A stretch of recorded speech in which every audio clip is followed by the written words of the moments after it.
It was just a normal, beautiful day in May, and I was driving down the road on my way to a pastor's meeting that happens every single month. And driving down the road, there was a sprayer.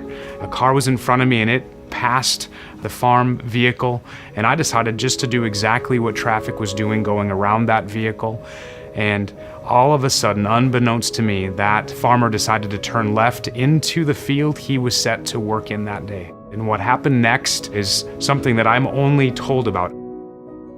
Evidently, I ran into the sprayer and it ended up on top of me. I sat in the sprayer for 45 minutes, unconscious the entire time. When the emergency workers were able to pull me out of the vehicle that I was in, I was intubated on the ground, and from that point in time, I was airlifted here, and I'm so thankful I came right here.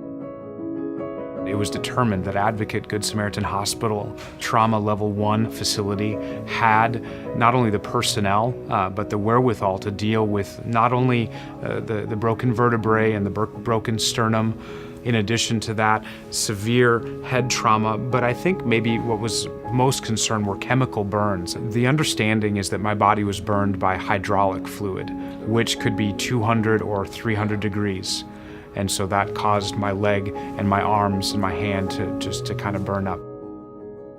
While I was being taken care of here at the hospital, a local sheriff came to my wife's front door and let her know that I'd been in a severe car accident. And he gave her an emergency room nurse's phone number. And my wife was able to call her and find out what exactly had happened.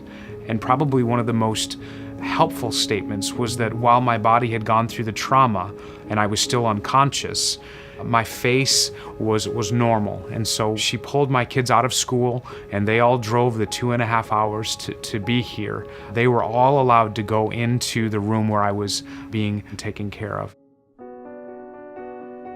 I did not encounter staff who were just merely doing their job, but rather I endured the kind of treatment of individuals who were living out their calling and living out their mission and their purpose.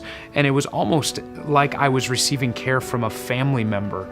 And it was that personal touch day in and day out that was very encouraging. My wife was told right away, be prepared for your husband being in the hospital for a month or two. And after that, be prepared for him to be living in a nursing home for weeks, if not months.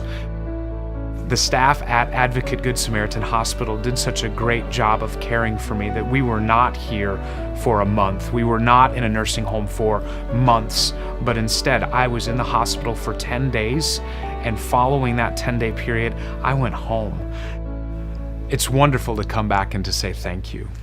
And that's really what's on my heart each and every day as I continue to recover. So many people at Advocate Good Samaritan Hospital gave to me, and now I'm able to continue to father my children. I'm able to pastor the church where I serve, and I'm able to continue to contribute to the lives of other people. The accident that happened is not something that I could have planned for, but I never could have planned for the care and the treatment that I received here at Advocate Good Samaritan Hospital. And again, I just want to say thank you to each and every one who provided care, not only to me, but also to my family.